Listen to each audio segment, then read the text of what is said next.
Here's one of the latest interviews from Rock and Metal Revival. If you want to hear the whole show, go to rmrshow.com. There's brand new music from the Resurrection Kings called Who Do You Run To on Rock and Metal Revival. And, Jerry, this is an all-star lineup, I'll tell you what. Oh, yeah. Holy cow. Yeah, it's like the who's who of metal for the last, 25 years? Yeah. And we're proud to have back on the show. It's been a while, but he's back. We want to welcome Craig-Goldy to the show. Welcome, Craig. Hey, you guys. It's good to hear your voices again. It's nice to be back with you. Hey, Craig, how did Resurrection Kings come to be? Now, because you've been involved in a couple other projects with Black Knight Rising, and you've also done Dio Disciples. Now you're in Resurrection Kings. It seems you kind of found a home there, haven't you? Well, yeah, it's like it just kind of snowballed, and it is kind of like a home. Yes,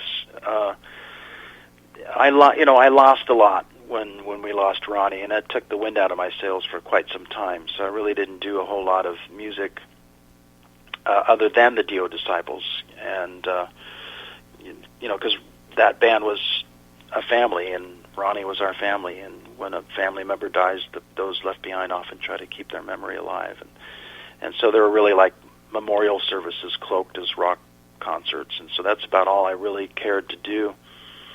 And then I did a couple of songs as my own personal tribute to Ronnie a couple of years ago, and then the singer who sang on those did so good that we decided to put a band together.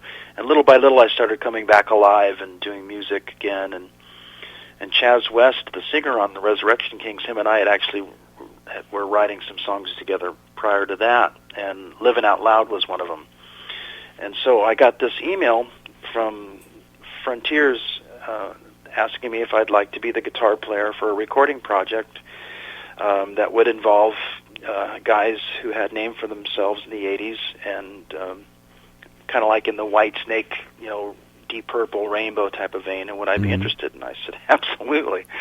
And then it just kind of snowballed. The singer that they had in mind sang and played bass, and when he fell through,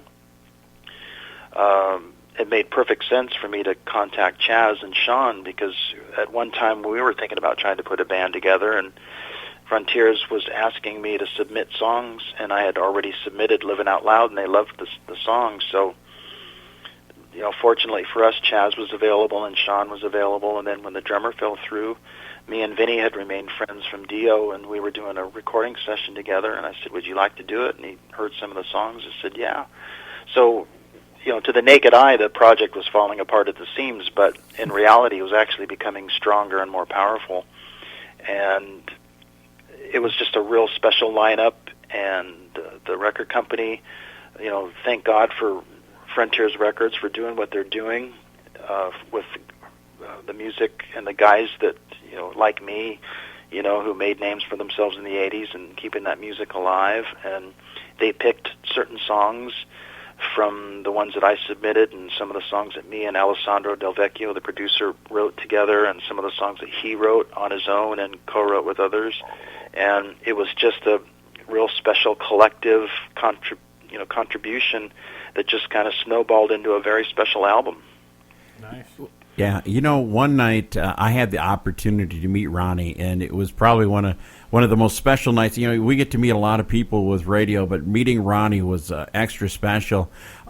It's been hard for a lot of people to get over Ronnie. Do you ever think there'll be another vocalist who will be that noticeable in this genre? No, I think that if you're interested, at the end of this, if you guys want to give me your email or something like that, I'll send you the 2 songs I did as my own personal tribute to Ronnie. That guy is amazing. If anybody's going to come close to that, it'll be him. But no, there just was nobody like him. He was the first and last of his kind. From beginning to end, his talent, all the different inflections and abilities that man held within himself, the kind of person he was, and that's why you remember the day that you met him, because he also was a fan. We all start out as fans, and somewhere along the line, a lot of us forget where we came from and become rock stars. And Ronnie was first and foremost a musician and a great human being who was perceived as a rock star. And the fans were not fans; they were friends. Some of them were fans are really just friends you haven't met yet. Yeah, great. And so when Ronnie speaks to people that are so-called fans, he treats them like friends. He'll look them right in the eye and make them feel like they're the only one in the room, and that they're super special, and that their time together is the most important time. That and he doesn't do it because it's good customer service or it's the right thing to do. It's just because that's the kind of guy he was. Because he did. He'll speak to you like you were an equal, and he'll talk, and you'll feel like a friend, and you'll walk away with a memory that you'll keep with you forever because he's just that special. Exactly. I mean, that's the way he made me feel like I was the only person there he was talking to. I know exactly what you're talking about. I wanted to ask you about a night that I had heard about you guys in the back of a limo and seeing some kids in the rain. Yeah, that's true. How now? He just stopped the vehicle and had you guys stand in the rain. Can you tell us that story? One of those things just kind of snowballed. Ronnie and I, I know that I'm not every Dio fan's favorite guitarist, but me and Ronnie were friends, and so we would hang out together. And Ronnie, he would be the first to show up and the last to leave at every concert, and he'd hang out with the crew. Everybody's back at the hotel. And we may have a 6 a.m. lobby call to meet in the lobby and get on the bus and go to the next city just in time to make sound check for the next concert. But we're still there 3 o'clock in the morning. He's moving stuff and helping the crew and talking to the truck drivers and making sure every single person that was there wanting an autograph would be taken care of. So it was about 3 o'clock in the morning, and I was hanging out with him because I really liked that about him, and I really learned to love that way that he had. And I wanted to be part of it. And so it was just the two of us. There was a limousine outside waiting for us, and it was started to rain.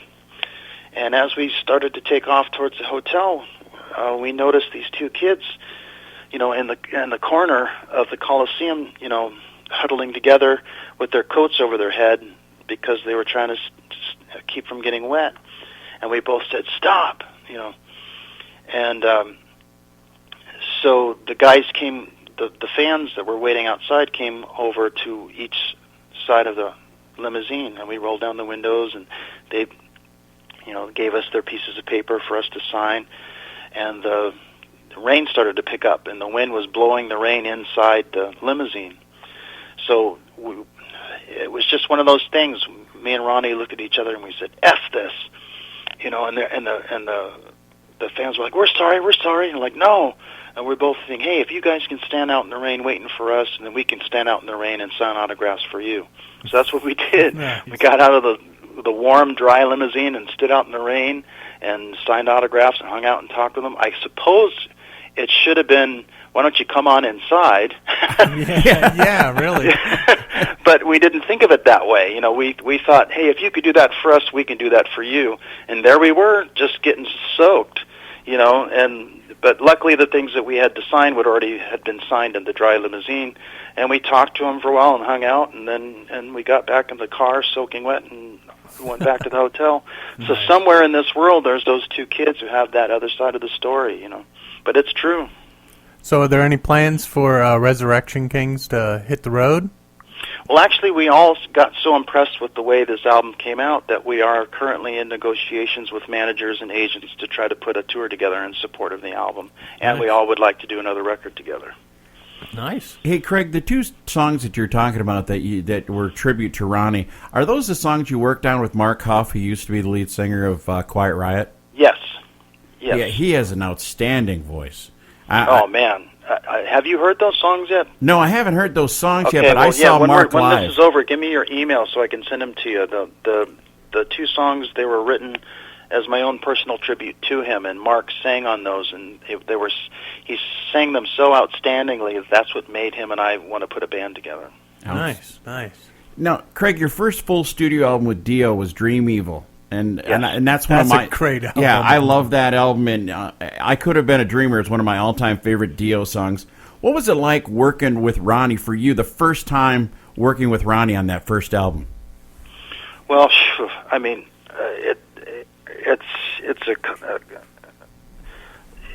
combination of many things. I mean, for one thing, it was a dream come true. I mean, I came from an abusive family, physically and verbally, so I left when I was about 14 years old and lived on the streets. And with my last $20 that I made from guitar lessons, I made a demo that somehow got into the hands of Ronnie James Dio, right at the time when Jake E. Lee had left Rough Cut to join Ozzy, and so they were holding auditions for Rough Cut. And the only trouble is, how do you find a kid who lives in a car? Yeah. Meanwhile, they're trying to find me, and Wendy and Ronnie are renting amplifiers and equipment for me because I didn't have anything else other than a guitar. So they are already being good to me before I even met them. Wow. Jeez. Then the night before the audition, I hear that Ronnie wants to meet me, and I'm like, I think it's the other way around. But we had a conversation that I didn't really realize had meant something to him, that got to him in such a way that was going to spark a very special relationship that was going to last for decades. He doesn't like to sit in with people, but he got so inspired during that audition that he actually sat in on the audition, and him and I performed Man on the Silver Mountain in Heaven and Hell together, and then he sang over one of my original song ideas. So we actually were writing songs the first night we met. Nice. And then while we were working in the studio together, he looked at me, doing the Rough Cut demos, he looked at me and said, "Goldie, if Vivian ever doesn't work out, you'd be my first choice." And he's a man of his word, so that's why there were no auditions. When Viv was out, I was in, and that was it. So now we're here getting ready to write for Dream Evil, and it's just, for a guy like me, a fan, who came from where I came from, suddenly headlining Madison Square Garden and doing 20,000-seat arenas and 80,000-seat, outdoor festivals, and now we're working on a full-length album. It was just a mind-blower. It was just, every day was just a dream come true. It was just incredible. But because I was such a fan of Rainbow and what he did with Black Sabbath, that my contributions were, to that album were a little Ritchie Blackmore-esque, a little, a little influenced from his prior catalog. So that's why Dream Evil kind of had that flavor to it. Dream Evil was the first album that ever had a keyboard solo, was the first album that ever really had any kind of Ritchie Blackmore or Rainbow-esque type influences on it, because of the fact that it was him and I working together. Him and I had already worked up a friendship. We already worked together in the studio, so we knew it would work out together. We've already written together. So all that had already happened prior to that album, and it was just a very special time in my life, and I'll never forget it. Nice. Now, being a guitarist, I got to ask you a guitarist kind of question here. All right, do you think the talk box is underutilized in rock and roll anymore?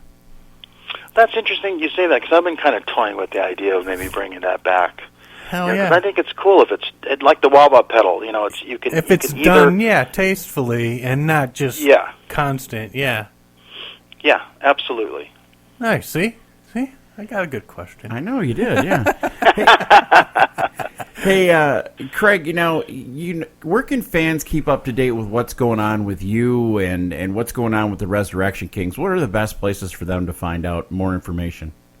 Well, there is a Facebook page for Resurrection Kings, and the album will be available in full on iTunes and Amazon, and all the information will be available on the Facebook page, the Resurrection Kings. I think it's just called Resurrection Kings. I don't think it's the Resurrection Kings. Okay. But as things get closer, because the album is released on the 29th, so I'm going to be a lot more active on that Facebook page, because I'm kind of one of those guys that I understand Facebook and I understand social media and I understand how important it is, but I think it's gone just so. I mean, I personally don't care to post my breakfast. Yeah, exactly. It's just getting monotonous. So I tend to kind of stay away a little bit, because not that I'm mysterious or anything like that, but I don't want to tell all, and so I just kind of like to, kind of go there and on and off, because it is special to be able to connect with the fans. I think it's a very cool thing that you can actually have a conversation with maybe the guy that you're a fan of, and even though the Dio Disciples was meant to keep his memory alive as far as the music is concerned, it's my personal mission to keep his way alive, the way he was with people. I'm nowhere near what that man was, but I do understand the love he has for his fans, and I do understand how important it is to make people feel special.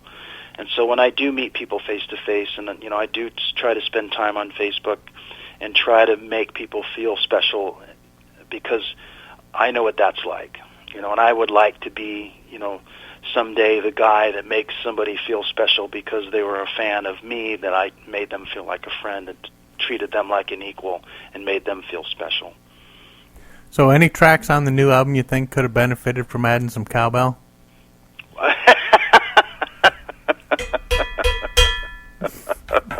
I was waiting for one of those things from you guys. I thought this was a bit tame. Well, kind of hold the wait. Yeah. Just, We're still trying to get over your Spinal Tap story you told us the last time. Wait, what was that? Did you free a Spinal Tap story? Which one was it? Do you remember? Oh, we've got it on recording. Oh, yeah. We got it somewhere. From the last time you were on the show. So we changed the question up a little bit. Yeah. Oh, okay. But no, there's been plenty of Spinal Tap moments, I'll tell you that. We know everybody. Now, there was one. When we were doing the Sacred Heart tour, that dragon was a real fire-breathing dragon. On the video, they had to overdub the fire because the fire marshal would come in during sound check and either give us the green light or say, no, you can't use it. So on the night that we filmed that, of course, the fire marshal said we can't use it. But on other nights, that was a real fire-breathing dragon. Fire came out of that dragon's mouth. Sometimes it would drip like lava. Oh, damn. So I'd be standing there, and the stage was carpeted.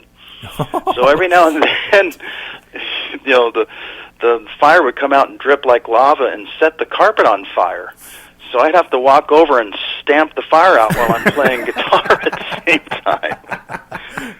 Nice. Oh, did you get reimbursed for shoes or anything?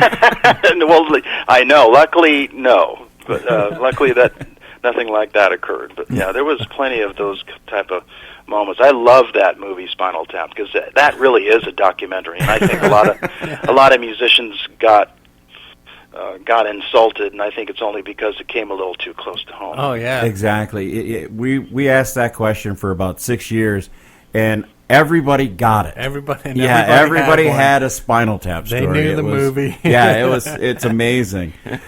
Oh, I think you're talking about the time I did the roll? Yes. Yeah. Oh, my God. Yes. Dear Lord. Yes, that's the one. Yep, that's the one. Oh, my God. Yep. That was the first and last time that ever happened.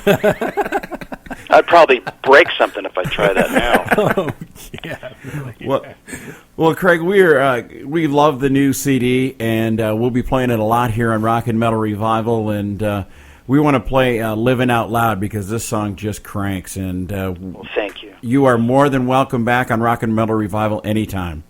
Thank you. I really appreciate that. I love you guys. You guys are great, and I'm so glad we got a chance to do this again because it's been a long time since I spoke to you guys, since the last time. And I'm glad you guys are still together and doing it. It's great. You guys are a great team, and I love what you're doing. To catch the whole show of Rock and Metal Revival, all you have to do is check it out on these affiliates.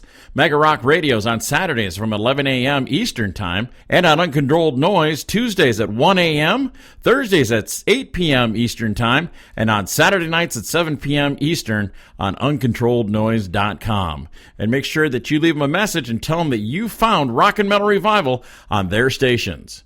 Enjoy this edition of Rock and Metal Revival.